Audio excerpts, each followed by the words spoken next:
Salut tout le monde, c'est Joker, et on se retrouve aujourd'hui pour une vidéo spéciale Coupe du Monde, parce que oui, on y est. Dans 3 jours, on assistera au premier match de cette compétition qui opposera l'Équateur au Qatar. Et pour cet événement international, qui au passage est très critiqué et à raison, il y a plein de choses inadmissibles, que ce soit concernant l'environnement et les droits de l'homme, c'est très triste mais malheureusement je ne peux rien y faire, Sorare a décidé de lancer une compétition 100% gratuite, la Global Cup. Donc j'ai décidé de vous concocter une petite vidéo en 3 parties. Une première dans laquelle on va faire un petit récap du mode de jeu proposé, une deuxième partie où je vous parlerai de ma stratégie personnelle pour cette compétition, et pour finir, je vous présenterai bien évidemment ma draft que j'ai validée hier soir et qui je pense ne bougera plus.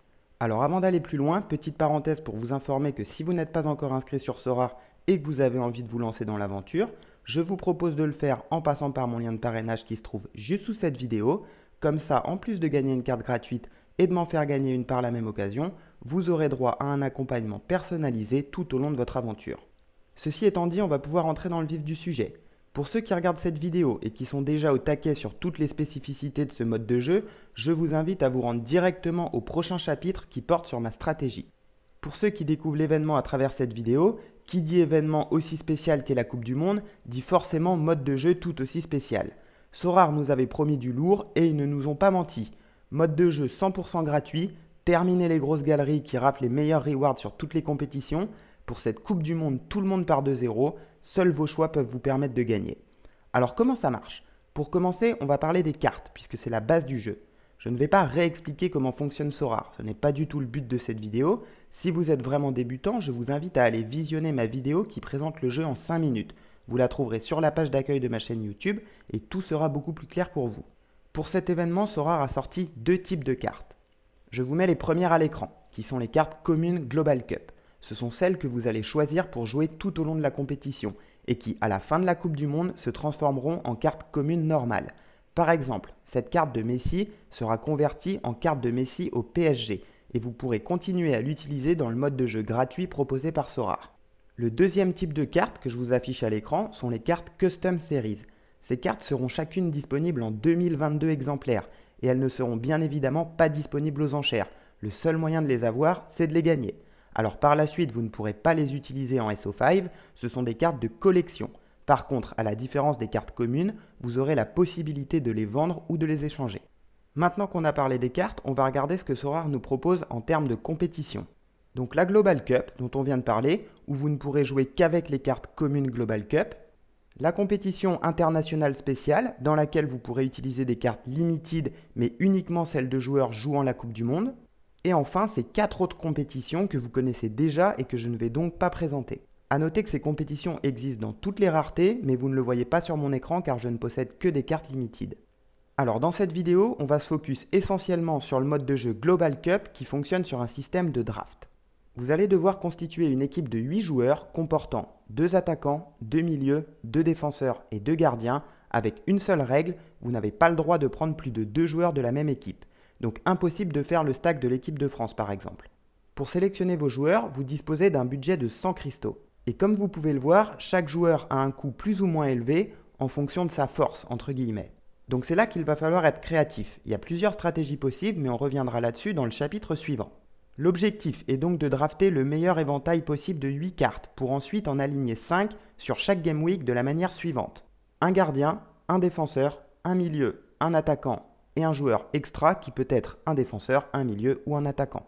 Je précise tout de suite que vous avez la possibilité de modifier votre sélection initiale de 8 joueurs jusqu'à 1 heure avant le lancement de la première Game Week. Donc si vous voulez revenir sur vos choix, c'est possible tant que la compétition n'a pas commencé.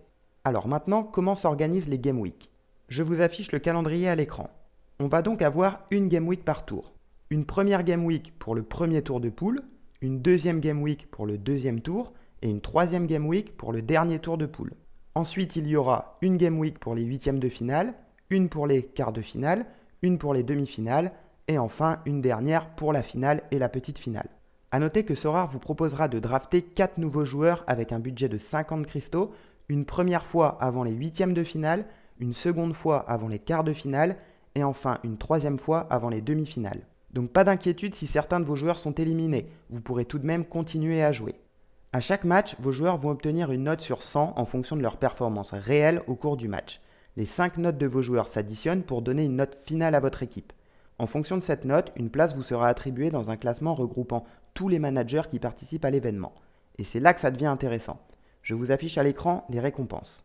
À chaque Game Week, le premier gagnera une carte Star Custom Series, une carte Star Limited, une carte Star Common qui sera donc réutilisable pour vos prochains tours de draft, et enfin 3 ETH, ce qui représente quand même environ 3500 €. Le deuxième gagnera une carte Star Custom Series, une carte Star Limited, une carte Star Common et 2 ETH. Le troisième prend également une carte Star Custom Series, une carte Star Limited, une carte Star Common et un ETH. De la 4e à la 5000e place, il y a également une carte Star Custom Series et une carte Star Common à gagner, avec des cartes Limited de différents tiers. De la 7000e à la 100 000e place, vous avez la possibilité de gagner une carte Common de tier 1, etc. Et vous voyez que même le dernier gagne une carte utilisable pour sa prochaine Game Week. Et comme je vous disais, ces récompenses, vous allez les retrouver à chaque tour. Donc c'est quand même assez incroyable pour un mode de jeu 100% gratuit. Mais Sorare ne s'est pas arrêté là. Je vous affiche à l'écran toutes les récompenses qu'il y a à gagner. Donc la première ligne, on vient d'en parler. À chaque Game Week seront distribuées un total de 100 000 cartes Custom Series, 5 000 cartes Limited, 6 ETH répartis entre les 3 premiers et une carte commune Global Cup pour tout le monde. Cette deuxième ligne, elle représente les récompenses du classement général. Parce qu'en plus d'être classé à chaque Game Week, vous allez avoir une place dans un classement reprenant l'ensemble de vos résultats sur toutes les Game Week cumulées. Et là, attention les yeux, les 5 premiers auront le privilège d'aller disputer un 5 avec Monsieur Zinedine Zidane à Marseille. Il y aura également des tickets VIP à gagner pour les joueurs classés de la 6e à la 10e place, 17 ETH répartis entre le top 10 des managers et des maillots dédicacés pour les 100 premiers. Je ne sais pas si vous vous rendez compte, mais c'est du jamais vu, hein. On parle là d'un jeu 100% gratuit. Alors, autre fonctionnalité hyper intéressante de proposer ici, c'est la création de ligues privées. Donc là, vous avez la possibilité de créer votre propre ligue pour affronter vos potes, un peu à la MPG. Donc ça aussi, c'est hyper cool, c'était quand même pas mal attendu par la communauté. Et pour finir, le beat Sorare. En fait, à chaque Game Week, les employés de Sorare vont construire une équipe qui va obtenir une note comme la vôtre.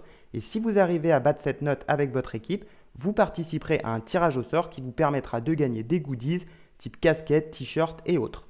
Enfin voilà, on attendait cet événement avec impatience et on peut dire que Sorare s'est montré plus qu'à la hauteur, que ce soit en termes de gameplay et de récompenses. On va maintenant passer au sujet que je considère comme le plus important et qui à mon avis vous intéresse le plus, ma stratégie pour la Coupe du Monde. En termes de draft, les 2 grosses stratégies qui vont le plus s'opposer sont les suivantes. Opter pour une draft plutôt équilibrée composée de 8 joueurs dans laquelle on retrouvera majoritairement des joueurs tous titulaires dans leur équipe respective mais avec un coût situé entre 10 et 15 cristaux. Ou bien opter pour une draft comportant 5 gros joueurs, impliquant donc un gros budget en termes de cristaux, et 3 joueurs que je qualifierais d'inutiles mais ayant un coût minimum.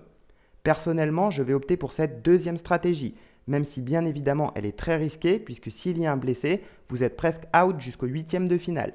Je dis jusqu'au 8e, puisque c'est à ce moment-là que vous pourrez drafter 4 nouveaux joueurs et donc combler une éventuelle blessure.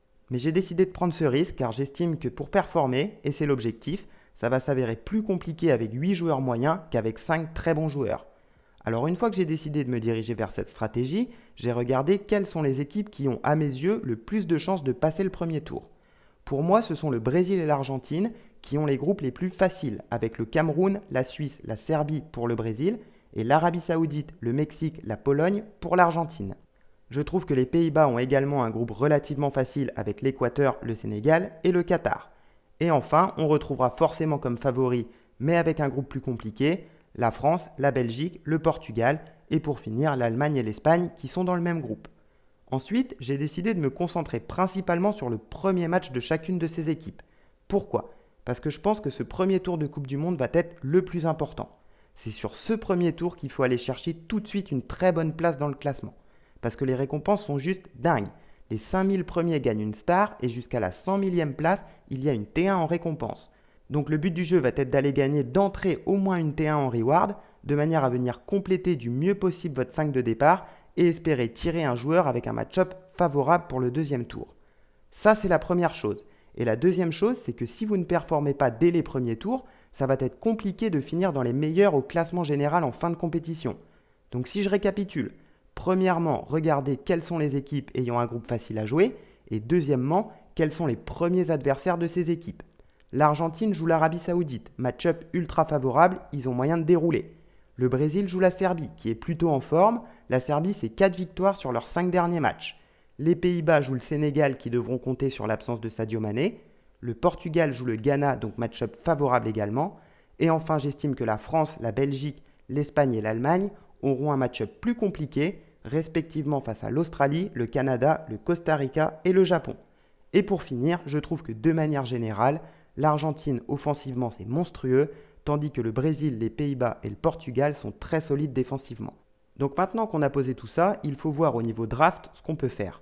J'ai décidé de jouer avec 2 attaquants, parce que ce qui va rapporter le plus en termes de points, ce sont bien évidemment les buts et les passes décisives. J'ai dit qu'offensivement, l'Argentine était monstrueuse, avec un premier match-up très favorable, donc j'ai logiquement sélectionné Lionel Messi et Lautaro Martinez. Au milieu de terrain, j'ai sélectionné Frenkie de Jong, même si De Paul, qui a un coût identique, me semble également être un très bon choix, j'ai déjà 2 Argentins dans mon équipe. En défense, j'ai dit un peu plus tôt que pour moi les 3 meilleures défenses étaient celles des Pays-Bas, du Brésil et du Portugal. Choix très difficile entre Van Dijk, Marquinhos, Thiago Silva et Cancelo. Je pense que les Pays-Bas peuvent l'emporter sans concéder de but. Je suis un peu plus réticent pour le Brésil, même si je pense qu'ils peuvent également gagner sans prendre de but.